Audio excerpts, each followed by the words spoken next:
सरजमीन अटक की सांसें बुजुर्गान दीन के मज़ारात से जुड़ी हुई हैं।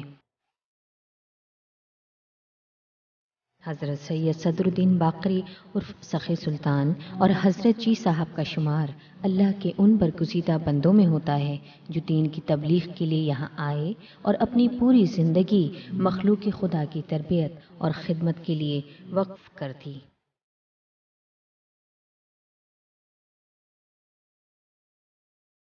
इन दरगाहों से मकामी लोग सदियों से रूहानियत का फैज़ हासिल कर रहे हैं।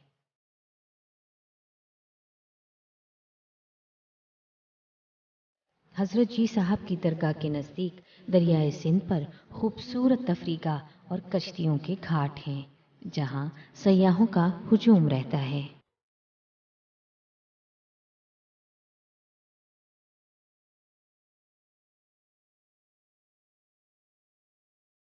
लबे सड़क मुग़लिया सल्तनत की तामीर करदा खस्ता हाल इमारतें आज भी अपनी शान व शौकत की दास्तानें सुना रही हैं। इन इमारतों का फ़न तामीर दीदा ज़ेब और उम्दा है। ये यादगार तज़ीनी नमूने माहिराना तर्ज़ तामीर का शाहकार हैं। बिलखुसूस सुर्ख ईंटों से बनी बहराम की बारादरी, जिसे जर्नेली सड़क से गुजरते हुए बाआसानी देखा जा सकता है। ये जो है ना, ये अकबर बादशाह के दौर की तामीरात हैं, उस वक्त की आबादी है। और यहाँ पे अकबर बादशाह फ़ैसले करते थे। लोग जितने मुकदमात थे, मसाइल थे, वो यहाँ पे सुना करते थे।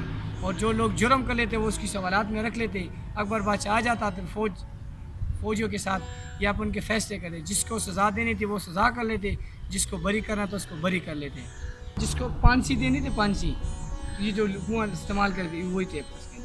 इस साइड पे लकड़ लगा देता ना जी, बीच में रस्सी लगा देती, बन्ने को टांग लगा के इसके नीचे पत्थर लगाया जाता, तो वो खींच के बन्ने की फांसी हो जाती। ये जी यहाँ फैसले मतलब कि हवालाती रख लेते, जो जिन पे मुकदमे दर्ज होते हैं ना, वो लोग यहाँ पे पाबंद कर रहे थे बादशाह आने तक। 30-35 तक रख सकते थे। इसके साथ ये भी था ना, दोनों थे। अगर हम उस जगह की तामीर को देखते हैं, बहराम की बारादरी को देखते हैं, तो वो स्ट्रक्चर ऐसा नहीं है कि हम उसको कोई और पॉलिटिकल माना दे सकें कि कैद खाना है, कोई दूसरी चीज़ है, ऐसा नहीं है। उसका जो मौजूदा नक्शा है उससे तो ये साफ ज़ाहिर है कि ये मुग़ल तर्ज़ का एक बाग है। इस किस्म के मुबहम से हवाले मिलते हैं कि साहब ये बहराम जो थे वो खुशहाल खान खटक की औलाद में से थे, तो और उसकी वजह से और कुछ मामलात ऐसे थे कि बहराम मुग़लों की तरफ हो गए और खुशहाल के ख़िलाफ़ जो मामलात बने उसमें उन्होंने अपने बुज़ुर्गवार की कोई खिदमत नहीं की सही। इस किस्म की अफवाहें तो बहुत हैं। यहाँ पर डिपार्टमेंट ऑफ आर्कियोलॉजी जब फेडरल गवर्नमेंट के पास थी तो उन्होंने एक मंसूबा बनाया था, उसमें इसकी कंजर्वेशन और तज़ीन और तज़ीन नौ का जो है वो मामला था, लेकिन वो स्कीम जो है समहाउ आर दी अदर पूरी तरह से इम्प्लीमेंट नहीं हुई। अब अगर उस वक्त जब डिपार्टमेंट वालों ने उस पर काम करना शुरू किया था तो बेहतर ये होता कि वो वहाँ पर कुछ आर्कियोलॉजिकल एक्सकेवेशंस कर लेते।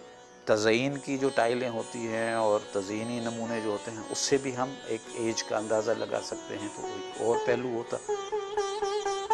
तो बहरहाल वो इस किस्म की कोई इन्वेस्टिगेशन नहीं हुई और इस किस्म की मालूमात मंजर पे नहीं आई। काफ़ी लोग आते हैं, अंग्रेज़ लोग भी आते हैं, ब्रिटिश लोग जो हैं, और हमारे पाकिस्तानी लोग भी आते हैं, म्यूज़ियम की तरफ से भी लोग आते हैं, और यूनिवर्सिटीज़ के तलबा भी आ जाते हैं, वो सर्च कर लेते हैं। तो काफ़ी मेहमान यहाँ पे विज़िट के लिए आते हैं। सारी खिदमत ध्यान दे रहा है, लेकिन गवर्नमेंट के फ़ंड नहीं हो रही है ना जी। मेरे ख्याल तक 20-25 साल बाद फ़ंड जारी हुए, उसमें भी काम लग गया है, अभी दोबारा इसकी तरफ कोई तवज्जो नहीं है। बहराम की बारादरी मुग़लिया सल्तनत की अमन पसंद तामीरात में से एक है। ये मुग़लों का बनाया हुआ एक ऐसा खूबसूरत बाग है जिसकी बनावट सादा है। इस बाग को 4 दीवारी से मुंसलिक किया गया है। 4 दीवारी को टूटी हुई ईंटों और मकामी पत्थरों से तह बतह चुना गया है। पत्थरों की इस तरकारी में इस्तेमाल किया गया मसाला دوسری عمارتوں کی بنسبت ماہرانہ طرز سے پیوست کیا گیا ہے۔ بارادری کے احاطے میں کمرے بھی بنائے گئے ہیں۔ ان کمروں کے اندرونی حصے سادہ تزئینی نمونوں سے مزین ہیں۔ کمروں میں طاقچوں کی تراش خراش دیواروں کی موٹائی کو مد نظر رکھ کر بنائی گئی ہیں۔ بہرام کی بارادری میں ایک حوض بھی ہے جو سوکھا ہوا اور مخدوش حالت میں ہے، لیکن اس بارادری کے لیے بنایا گیا کنواں آج بھی قریبی آبادیوں کو پینے کا پانی فراہم کر رہا ہے۔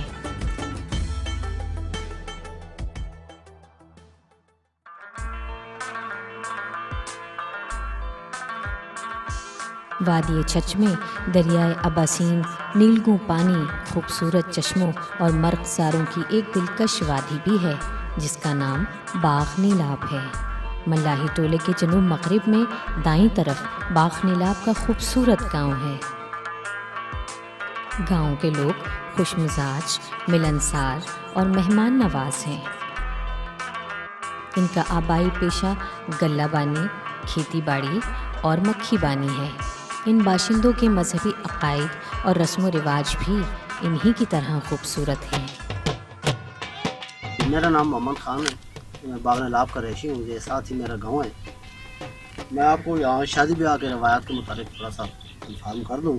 شادی کا اس وقت سے جب ہم شروع ہوتا ہے تو ہم گھر گھر جا کے سب کو دعوت دیتے ہیں۔ دوسرے دن اس شام کی بھی روٹی ہوتی ہے۔ دوسرے دن جو ہے نا بارات والے دن سب لوگ ہم اکٹھے ہوتے ہیں، بارات لے کے آتے ہیں۔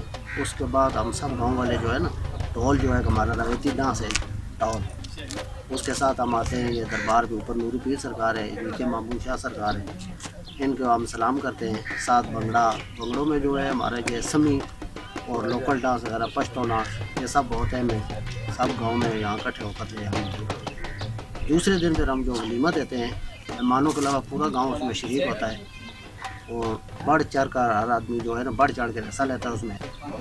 دولہا کے گھر والے کو علم ہی نہیں ہوتا کہ میرے کتنے مہمان آئے ہیں، سب خدمت جو ہے نا مل جل کے گاؤں والے کرتے ہیں۔ شادی بیاہ میں جو خواتین جو ہے نا ہم اس کو کڑولی کہتے ہیں اپنی زبان میں، وہ خواتین جو ہے نا اٹھا کے ساتھ ڈھولکی بجاتے بجاتے دریا پہ نیچے جاتی ہیں، ادھر سے وہ مٹکا پار کے لاتی ہیں۔ گھر آ کے وہ اس گڑولی والے پانی سے دولہے کا سر جو ہے ہم صفائی صاف کرتے ہیں، دھوتے ہیں۔ اس کے بعد جو علاقائی رسم ہے، وہ دولہے کے کمرے میں سب وہ جو ہے نا دلہن کے کپڑے سجے ہوتے ہیں، سارا گاؤں ان کو دیکھتا ہے، جسے ہم اپنی زبان میں وری سوئی کہتے ہیں۔ ہمارے ہاں تو بس بات تو روپاؤں کی ہے۔ اگر میرے پاس پیسے نہیں ہیں تو میں تو خوشی نہیں کر سکتا ہوں کسی ڈھول تماشے کی۔ سب سے اہم بات جو میں بتا دوں، تقریباً 40 سال میری عمر ہے، اور ابھی تک اس گاؤں کے پرامن کے حوالے سے ایک بھی تھانے میں FIR نہیں ہے۔ اتنے پرامن اور خلوص والے لوگ ہیں۔ گاؤں کا ماحول ہے کہ وہ کسی کا جھگڑا وغیرہ ہو گیا، کوئی غلطی ہو گئی کسی سے، تو وہ جرگے والے لوگ بیٹھتے ہیں گاؤں میں، بلاتے ہیں دونوں شریکان کو۔ کبھی کوئی ایسا کوئی جھگڑا طول نہیں پکڑا، دستی بس اگر دن کو ہوا تو شام تک وہ صلح ہو جاتی ہے، نہیں تو دوسرے دن وہ صلح کرا دیتے۔ ہمارے گاؤں کے جو بڑے ہیں نا 3-4، نوکری تو ادھر کسی چیز کا کارخانہ نہیں، کوئی مل نہیں، ایرا وغیرہ کچھ ہے نہیں۔ بیسیکلی جو ہے نا جی یہ غریب لوگ ہیں، صرف یہ مالداری پہ نثار ہے۔ کچھ لوگ ملازم پیشہ ہیں، جس میں فوجی ہیں، 1-2-3-4 آدمی پولیس میں ہیں، 3-4 آدمی اور ہمارے گاؤں کے ٹیچر ہیں، اور زیادہ تر انحصار جو ہے یہ مال مویشی پہ ہے۔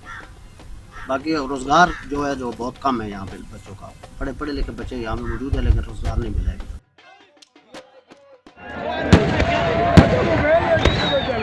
وادی چھچ میں موسم بہار کی آمد کے ساتھ ہی جشن بہاراں کے میلے کا آغاز ہو جاتا ہے۔ چند روز کا جشن بہاراں سرزمین اٹک کے نئے چہروں، تہذیبوں اور ثقافتوں کے انوکھے رنگوں سے روشناس کراتا ہے۔